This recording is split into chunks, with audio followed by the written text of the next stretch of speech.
Good morning and thanks for tuning in. Someone asked if I'd do a farm tour in the comments the other day, so I thought that'd be make a pretty good video. So I'm just about to shut the cows away. I've just finished milking and they're in the furthest away paddock of ours, so we'll go and start there. You get a pretty good view on a day like this.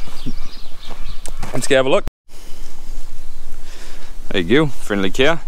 So this is our most furthest away paddock from the shed, and our boundary runs down here, zigzags back there and up that hedge line to the main road. There's a main road that runs that way, or Paddock Road, and then there's another road which runs down there, and you can see just there's a lake. So that's the biggest lake in the Waikato down there, Lake Naroto.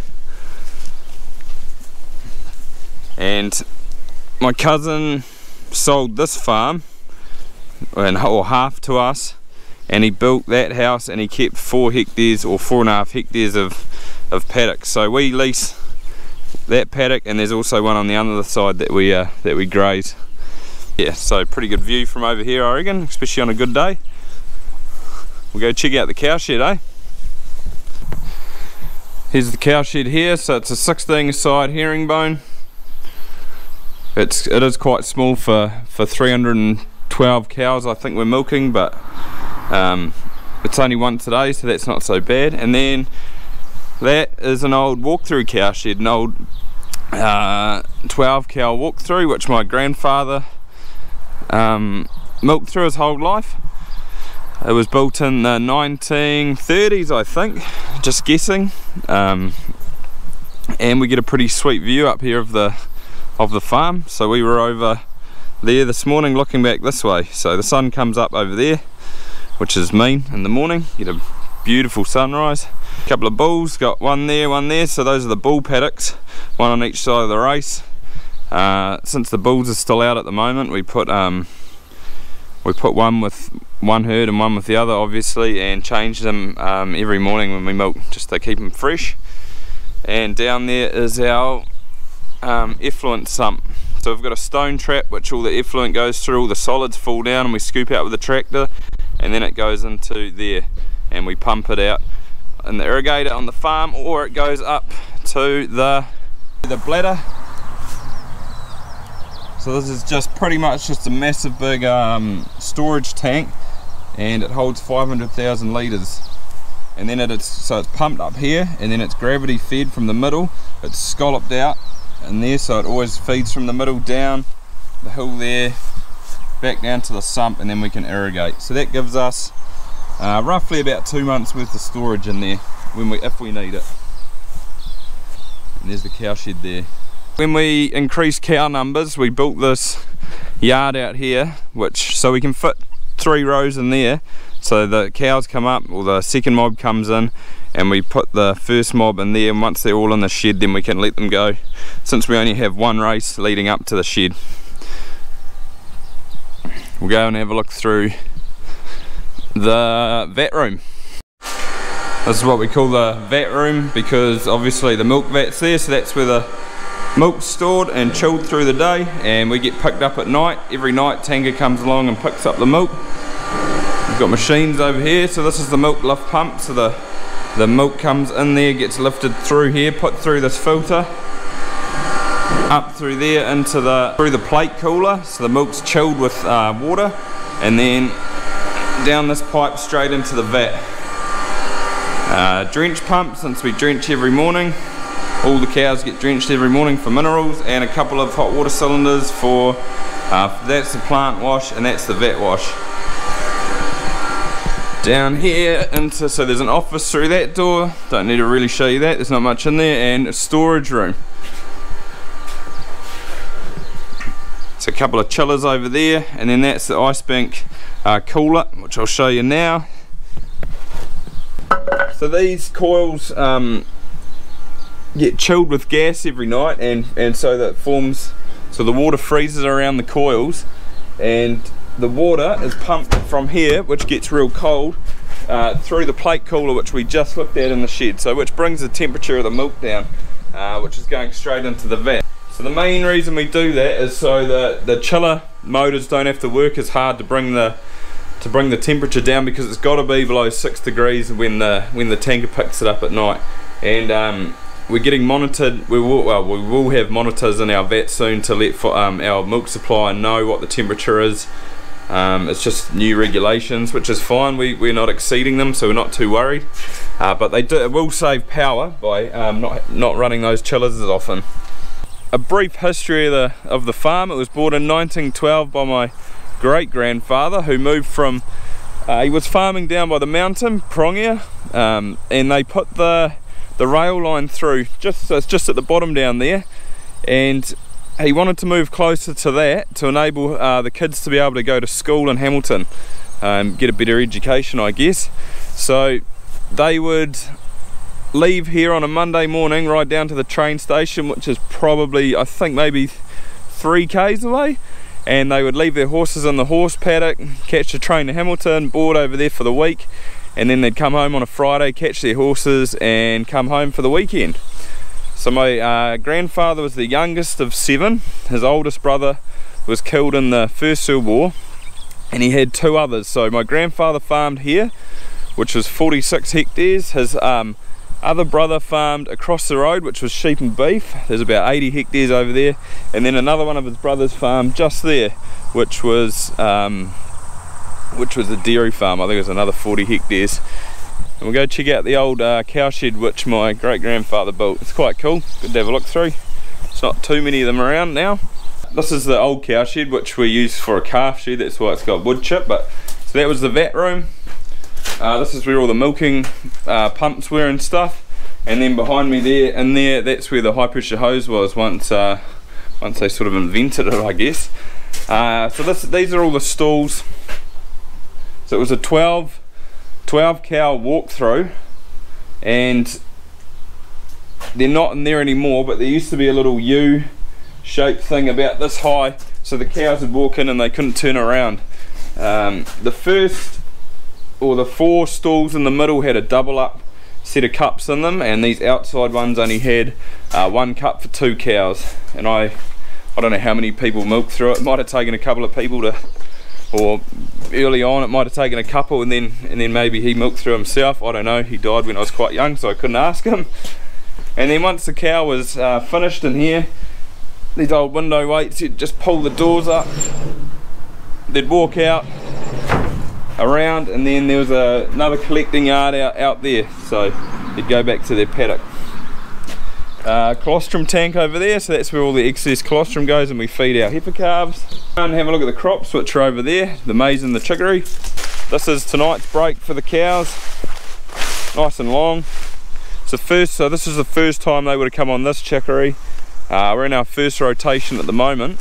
I've still got another 4 breaks, and then they'll be back in that paddock over there, which is the first break that they had.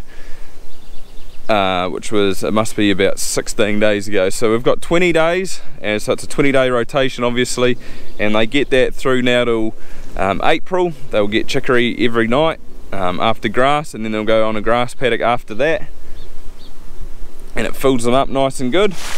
And then it will go into annual grass in April, May. Not sure when, depending on what it's like then. We'll spray it out, we'll go in annual grass, chicory again next summer, and then it'll go in permanent pasture after that. So we do 4 hectares, which is 2 paddocks this year. We've got to be careful which paddocks you do. You sort of want them central and next to the race, so that they're always coming past. A lot of gates in it, because yeah, a lot of breaks. Just before we check out the maize, this is what it looks like once the cows have been in here. So they deck it to the ground. That's starting to grow back. That's probably must be 1, 2, 3, 4, 5. So that's about 6 days growth there. And then across the race, this was the first break that they went into 16 days ago. So another 4 days and it'll look good. Or there'll be a bit more growth on it yet, so they'll go back into that. Now we'll go check out the maize.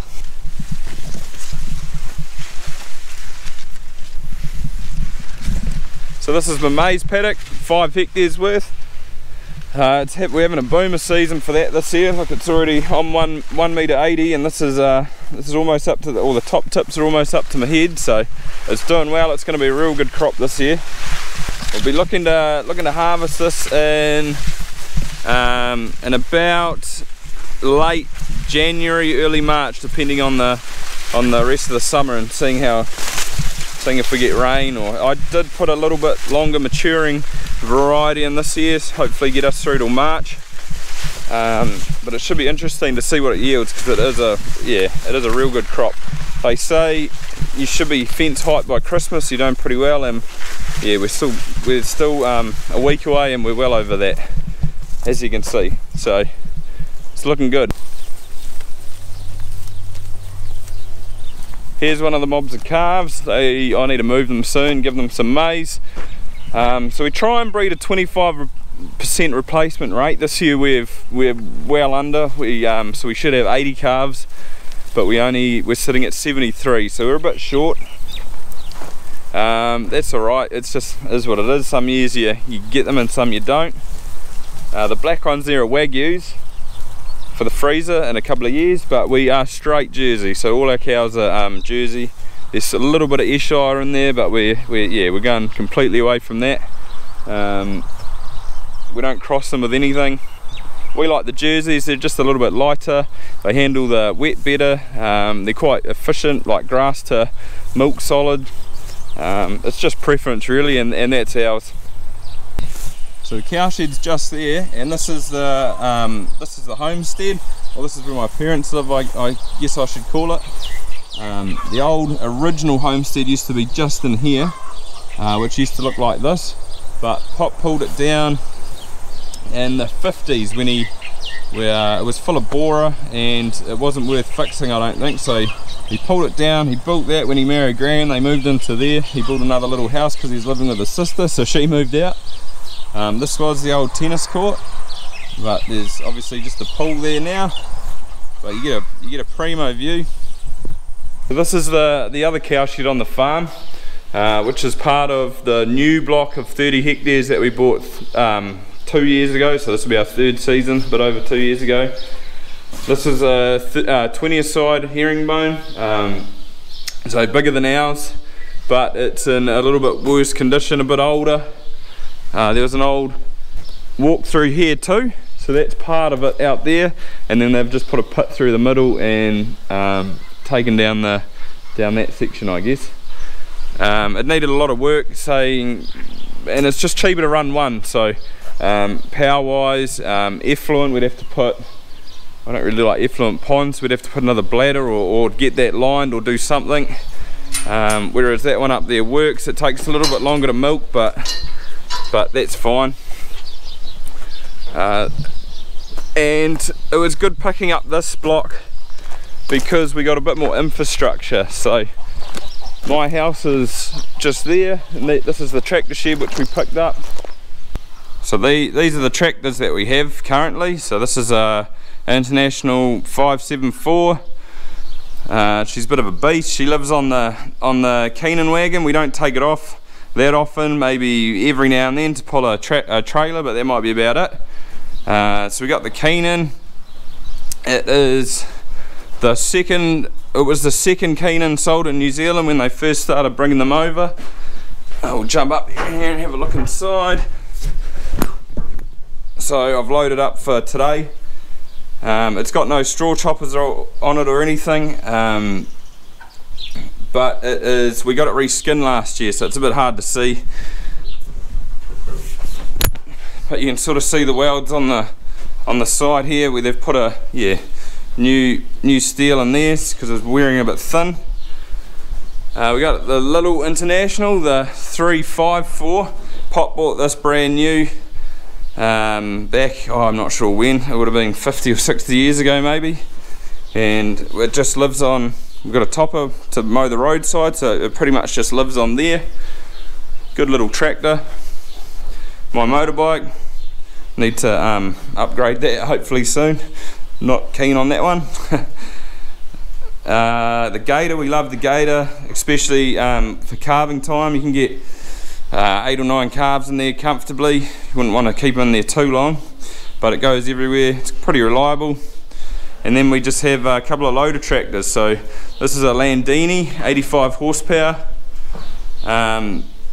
which I use for loading up the Keenan every day. And we've got the Fiat, which is an 8090, putting a bit of fertiliser on at the moment. And that's all the gear we have really. It's a silage wagon, but it's just filled with scrap metal that we need to take over and sell in Hamilton. So we picked up this infrastructure like the PK bin, which is handy, a calf shed there, a big calf shed which I rear 40 heifer calves in every year, a loading race. We use this loading race because the one up at our cow shed's well past it, so it is a bit of a pain bringing stock down here, but it is a good loading race. It's not too steep and they run on well. Maize bunker, which I think you can fit about 90 to 100 tons of maize in there, and the feed pad every day. So I get the cows in at 3, the highs, and I put them in here and they get maize and PK, and like you've seen in the Keenan before. I don't use it in the winter just because it creates quite a bit of effluent that you've got to get rid of, so everything's wintered on grass in winter. But this is very handy, and it's so much cooler under the shade. I had to put a roof on it because it was next to the drain. So I thought I'd do a bit of a summary at the end of the video. Why am I the once a day farmer? Pretty easy. I only milk my cows once a day all season. So we don't milk all year. So we milk, they start calving on the 20th of July and we finish calving, we try to finish before the start of October. Before mating, and then we milk them right through till the end of May, and we dry off then. So the cows go on holiday for 6 to 7 weeks, so do we. We try and get away then. It all depends on the season too. So if it goes dry, like last year we had a really bad drought, so we dried the lows off in March and milked the highs through till the end. And if you have any questions, leave them below in the comment section and I'll get back to you.